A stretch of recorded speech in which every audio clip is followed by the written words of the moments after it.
Jai Hind, my friends. So, in this series of videos on lockdown, today I am coming up with fourth one, that is impacts of this lockdown on economy. To be specific, I will stretch more on Indian economy, keeping aside world economy for the time being. So, हम एक बहुत financial distress में इस time due to this कोविड-19 crisis and एक data भी मैंने आपको थोड़ा पहले बताया था कि due to this lockdown of one day Indian government is losing ₹35,000 crore per day. कितना ह्यूज अमाउंट का लॉस हो रहा है, क्योंकि सारी इकोनॉमिक एक्टिविटीज़ रुकी पड़ी हैं इस वक्त. तो कहीं से ना तो रेवेन्यू जनरेट हो पा रहा है और ना ही कहीं से प्रोडक्शन हो पा रहा है, सब कुछ रुका पड़ा है. तो स्टार्ट करते हैं इसे थोड़ा. देखिए, हमने 100 ईयर्स बैक एक और चीज़ नोटिस की थी, स्पेनिश फ्लू. ये फैला था 1918-20 के अराउंड. ये भी बहुत डेडली डिसीज़ थी जो उस वक्त फैली थी. बट इसमें क्या था, ये इतने ज़्यादा वर्ल्ड लेवल पर तबाही नहीं मचा पाई थी कंपेयरिंग टू कोविड-19. अब क्या डिफरेंस रह गया इन दोनों में कि ये इतना तबाही नहीं मचा पाई और इसका ये वर्ल्ड लेवल पे पेंडेमिक बन गया. ये भी अच्छा खासा पेंडेमिक था, इसके भी इल इफेक्ट्स बहुत ज़्यादा थे. बट कोविड-19 बहुत जल्दी फैला पूरे वर्ल्ड में. क्यों? It is due to globalisation. We consider whole world is at the global village. एक दूसरे से कनेक्टेड मानते हैं हमें सारे कंट्रीज़ को ग्लोबलाइजेशन की वजह से, जिसकी वजह से एक दूसरे से इंटरेक्शन बहुत जल्दी हो जाता है एवरी कंट्री का.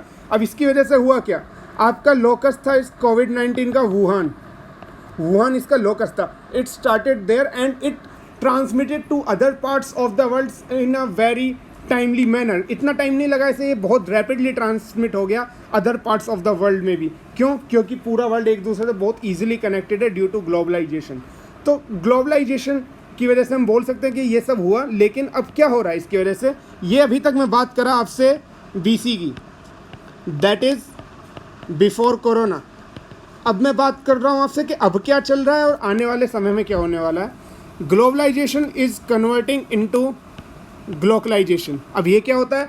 ग्लोकलाइजेशन is a new concept which is coming in picture nowadays, that is a blend of globalisation plus localisation. अब क्या हो रहा है, most of the governments are focusing more on their domestic industries. All of the governments, all of the countries are now have been became inward looking character. They are not considering about outside trade and all. They are just focusing for the time being on reviving their own domestic industries. इसकी वजह से वो localization पर focus ज़्यादा कर रहे हैं, जिसका हमने अभी मोदी की रिसेंट स्पीच में भी देखा है कि वोकल फॉर लोकल का कंसेप्ट दिया उन्होंने, एक आत्मनिर्भर भारत का कंसेप्ट दिया और साथ में इन दोनों के ऊपर बहुत सारे मीम्स मटेरियल्स भी दे गए हैं हमें. तो वोकल फॉर लोकल में क्या है कि they are more considering about their domestic industries, promoting them to produce more in upcoming days so that they don't have to compete with outside products. So in this way they are more considering about reviving their own traditional economy. अगर बाहर से globalisation चलता रहा तो हमारी Indian economy के products इतने ज़्यादा एफिशिएंट नहीं होते हैं कि उनसे बहुत अच्छे से कम्पीट कर पाएँ. तो उसकी वजह से हमारे डोमेस्टिक इंडस्ट्रीज़ को बहुत मेजर लॉस होता है and people choose outside products in comparison to Indian domestic indigenous products. तो ये इन दोनों कंसेप्ट को काफ़ी हवा दी जा रही है आजकल इंडिया में, और ये हम आने वाले टाइम में भी देखेंगे. ये ज़रूरी है क्योंकि सिर्फ इंडिया ही नहीं, बाकी कंट्रीज़ भी यही कर रहे हैं आजकल के, इनवर्ड लुकिंग हो चुके हैं. They are not considering for globalisation for the time being, they are shifting towards globalisation. और यही थोड़े दिनों चलने वाला है. और एक जो वर्स्ट हिट था सेक्टर इस लॉकडाउन की वजह से होता है MSME सेक्टर, जिसको हम बोलते हैं micro small and medium enterprises. ये सबसे ज़्यादा नेगेटिवली इम्पैक्ट हुआ था इस लॉकडाउन की वजह से. इनका पूरा मतलब ये काफ़ी छोटे मोटे वर्कर्स होते हैं जो करते हैं काम अपना, लेकिन इनके इस लॉकडाउन की वजह से पूरा सिस्टम डिसरप्ट हो गया. इसके लिए ही मेजरली इसके लिए 20 लाख रुपये करोड़ का पैकेज अनाउंस हुआ है इनको रिवाइव करने के लिए. उसका मेन इस पैकेज का मेन फोकस MSME सेक्टर रहने वाला है, क्योंकि इनको थोड़ा बूम देने की ज़रूरत है. ये सबसे ज़्यादा अफेक्टेड है इस लॉकडाउन की वजह से. ये थोड़ा इकोनॉमी में मैंने बात करा आपसे. अब मैं थोड़ा बात करना चाहूँगा आपसे एजुकेशन के ऊपर. एजुकेशन भी जो बहुत ज़्यादा इफेक्ट हो रहा है इस वजह से. क्या हुआ है कि most of the teachings have become online. But India में क्या प्रॉब्लम है कि अभी तक हमारे पास प्रॉपर इंफ्रास्ट्रक्चर नहीं है to carry this online teaching and taking online examinations. तो इसकी वजह से ये एक प्रॉपर सॉल्यूशन नहीं है। और एग्ज़ाम्स भी बहुत ज़्यादा इफेक्ट होने वाले हैं आपके। कैसे? क्योंकि मान लीजिए एक क्लास में 30 की स्ट्रेंथ है और उसमें 30 लोग बैठते हैं। मान लिया अभी थोड़े दिनों में ही लॉकडाउन खुल जाता है और अगले महीने से एग्ज़ाम कंडक्ट होने शुरू हो जाते हैं सारे। एक हाइपोथेटिकल सिनेरियो मान रहे हैं हम, अगर ऐसा होता है तो लेकिन हमारी फिजिकल डिस्टेंसिंग तब भी मेंटेन करी जाएगी।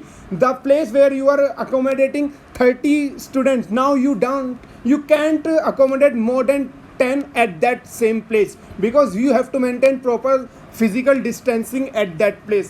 अब उसकी वजह से होगा क्या, आप 1/3 एक क्लास में बिठा रहे हैं, इट मीन्स आपको 3 times more स्कूल्स चाहिए सारे एग्जाम्स कंडक्ट कराने के लिए। इतने स्कूल्स आएंगे कहाँ से इंडिया के पास, इतना इंफ्रास्ट्रक्चर है ही नहीं। तो एग्ज़ाम्स कंडक्ट कराना भी एक बहुत बड़ी प्रॉब्लम होने वाली है, एक चैलेंज होने वाला है इंडियन गवर्नमेंट के सामने। और क्या हो रहा है कि अभी हमने देखा है कि काफ़ी कॉलेजेस में, काफ़ी इंस्टीट्यूशंस में लास्ट सेमेस्टर कैंसिल कर दिया गया है और लोगों का ऐसे ग्रेजुएट कर दिया जा रहा है। उससे पॉजिटिव नेगेटिव्स क्या इम्पैक्ट्स हैं? नेगेटिव्स ये हैं कि ये जो लास्ट डेज होते हैं ना कॉलेज के, these are the best memories of a person in his life.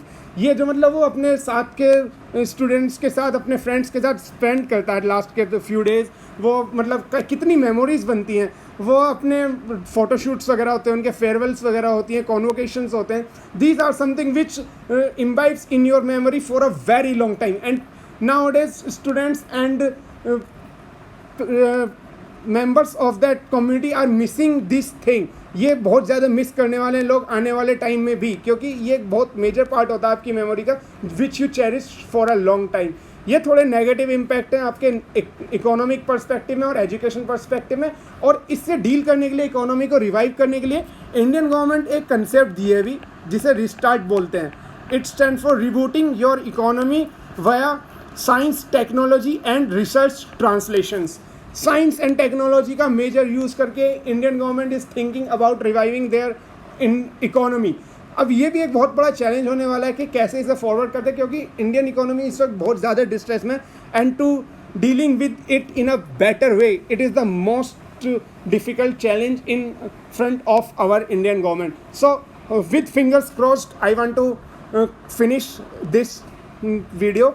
सो मिलते हैं नेक्स्ट वीडियो में। Till then goodbye, take care, stay